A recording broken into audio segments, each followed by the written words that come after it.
வளமுடன்.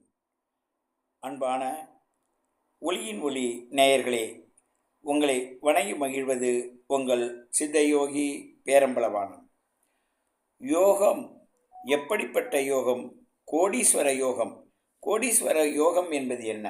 அது எவ்வாறு நிகழ்கிறது என்பதை எல்லோரும் எதிர்பார்த்து கொண்டுதான் இருக்கின்றோம். நாம் இந்த பூலோகத்தில் சுழன்று கொண்டிருக்கின்றோம், ஒன்றை நினைத்து கொண்டிருக்கின்றோம். அது என்னவென்றால், நாம் சீரும் சிறப்பாக வாழ வேண்டும், நாம் நினைத்தது எண்ணிய காரியங்கள் நிறைவாக வேண்டும் என்று நாம் நினைக்கின்றோம்.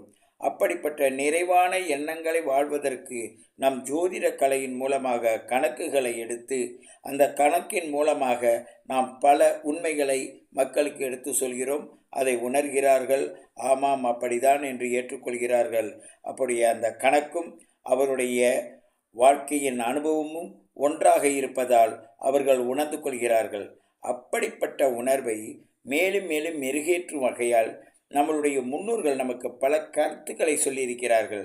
அந்த கருத்தின்படி நம்மளுடைய அன்றாட வாழ்நாளையில் நமக்கு என்ன சொல்கிறாங்க? வீடு மொழிகி வாசகாலெல்லாம் தண்ணி தெளித்து கோலமிட்டு வைங்க, அப்பொழுது மகாலட்சுமியோடைய அனுகிரகம் கிடைக்கும். வீட்டில் நல்ல ஜவ்வாது பத்தி சூட சாம்பிராணி காட்டுங்க, நம்மளுடைய பக்தியை வெளிப்படுத்துங்க, அதன் மூலமாக இந்த மகாலட்சுமி யோகம் என்பது கிடைக்கும் ஒன்று சொல்லுவாங்க. ஆனால் உண்மையில் ஒருவருக்கு மகாலட்சுமி யோகம் இருக்கிறது என்பது எவ்வாறு தெரிந்து கொள்கிறது என்றால், அவர்களுடைய தலைவாசலில் வந்து சில நேரங்களில் சில பசுக்கள் தன் குழந்தையோடு வந்து நிற்பதென்றால் மகாலட்சுமி யோகம். பசு வந்து நிற்கிறதென்றால் யோகம் இருக்கிறது என்பது பொருள். அதற்கு குடிக்க தண்ணி, அதற்கான நாம் சில அரிசி அல்லது பழங்கள் எது வேண்டுமானாலும் அதற்கு கொடுக்கின்ற ஒரு மனோபக்குவத்தை நம்மிடம் இருந்தால் அந்த மகாலட்சுமி யோகம் என்பது வரும். பசுமாடு தன் கன்றோடு வந்து இந்த வீட்டு வாசலில் நிற்கிறது பாருங்கள். இந்த நிற்கின்ற இந்த உண்மை காட்சியை நீங்கள் பார்க்கும்போது உங்கள் வழியாக உங்களுடைய அம்சத்தின் பிரகாரம், வம்சா வழியின் பிரகாரம் நீங்கள் நல்ல உயர்ந்த நிலைக்கு போவீங்க. அப்படிப்பட்டவங்க தான் இதையே தொடர்வாங்க, இதை பார்ப்பாங்க, சப்ஸ்கிரைப் பண்ணுவாங்க. அவங்களால தான் முடியும். சப்ஸ்கிரைப் பண்ணணும்னு நினைப்பாங்க, ஆனால் சில பேரால் முடியாது. எல்லாராலையும் ஏதாவது செய்ய முடியாது. ஏன்னு கேட்டால் அந்த யோகம்னு ஒன்று இருக்கணும். ஆகையினால் சப்ஸ்கிரைப் பண்ணுவதற்கு இது ஒரு காரணம் மட்டுமல்ல, உங்கள் எண்ணத்தை நீங்கள் பக்குவப்படுத்துவது தான் அதற்கு முக்கிய காரணம். அப்படி செய்தால் இந்த பசுவும் கன்றும் பார்க்கின்ற யோகம் கொண்ட உங்களுக்கு நிச்சயமாக கோடீஸ்வர யோகம் வரும் என்பதை நன்கு அனுபவ ரீதியாக உணர்வீர்கள், புரிந்து கொள்வீர்கள். வாழ்ந்து அதன் மூலமாக சகல சக்திகளும் பெறுவீர்கள். எப்படிப்பட்டவராக இருந்தாலும் சரி, 3 மாதத்தில் 2 மாதம் சில கஷ்டங்களுக்கு ஆளாகணும். அப்புறம் 4வது மாதம் சிறப்பாக இருக்கும், 1வது மாதமாக சிறப்பாக இருக்கும். அது காரணம் என்ன?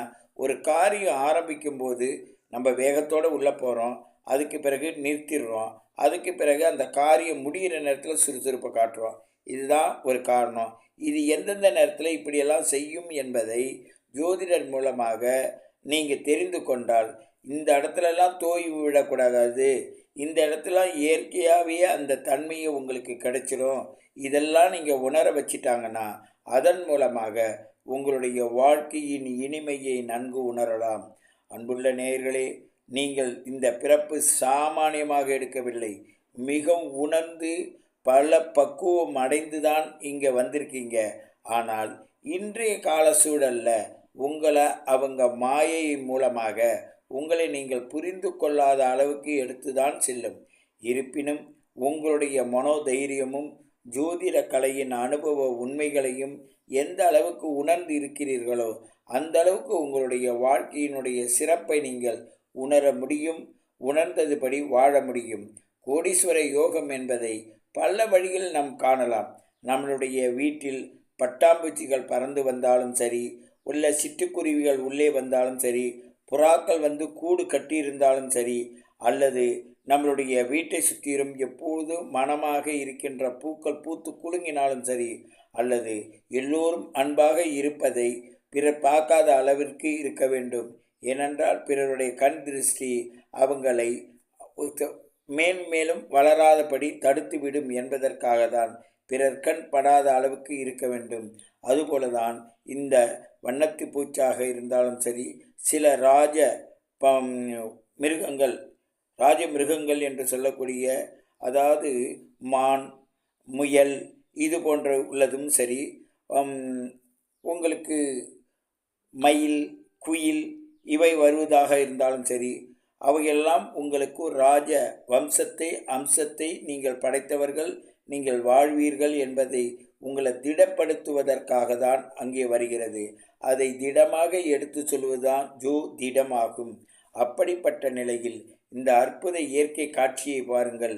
இந்த பசு தன் குழந்தையை அழைத்து கொண்டு இந்த வீட்டு வாசலில் வந்து நிற்கிறது. அப்படியென்றால் என்ன அர்த்தம்? அதற்கு நாங்கள் எவ்வளவுதான் நாம் முயற்சித்தாலும் அதை வா என்று கூப்பிட்டால் வருமா? இல்லை இழுத்துக்கிட்டு வரதான் முடியுமா? இயற்கையாக எந்த கட்டுப்பாடும் இல்லாமல் தன்னுடைய குழந்தையோடு இந்த வீட்டிற்கு வருகிறதென்றால் அப்பொழுது அந்த வீடு சுத்தமாகப்பட்டிருக்கிறது என்ற அர்த்தம். ஏனென்றால் சித்தர்களின் அருளாசி உள்ள வீட்டிலும் சரி, சித்தர்கள் கோவில் சென்று வருபவர்கள் வீட்டில் வாசலிலும் சரி, சில திடீரென்று பழகாத பசுமாடு உள்ளே வருகிறதென்றால் சித்தர்கள் அதன் ரூபமாக வருவார்கள். அதை நீங்கள் வார்த்தையால் அதை ஏதும் தூஷணமாக பேசக்கூடாது. ஏன் பேசக்கூடாது என்றால், உங்கள் வார்த்தை மூலமாக அதற்கு நீங்கள் என்ன உத்தரவு கொடுக்கிறீர்களோ அது மாதிரி உங்களுடைய நிலை ஆகிவிடும். ஆகையினால் வாமா, இதை சாப்பிடுமா, இது இருக்கு எடுத்துக்கமா அண்ணா அதை அரவணைத்து பேசுகின்ற ஆற்றல் இருக்கும்போது உங்கள் வாழ்க்கையில் இயற்கையானது அற்புதமாக உங்களை வளர்த்து செல்லும். இதை உணர்ந்த நீங்கள் சப்ஸ்கிரைப் செய்யுங்கள். மேலும் மேலும் பல உண்மை சம்பவங்களை தெரிந்து கொள்ளுங்கள். சீரும் சிறப்புமாக வாழுங்கள்.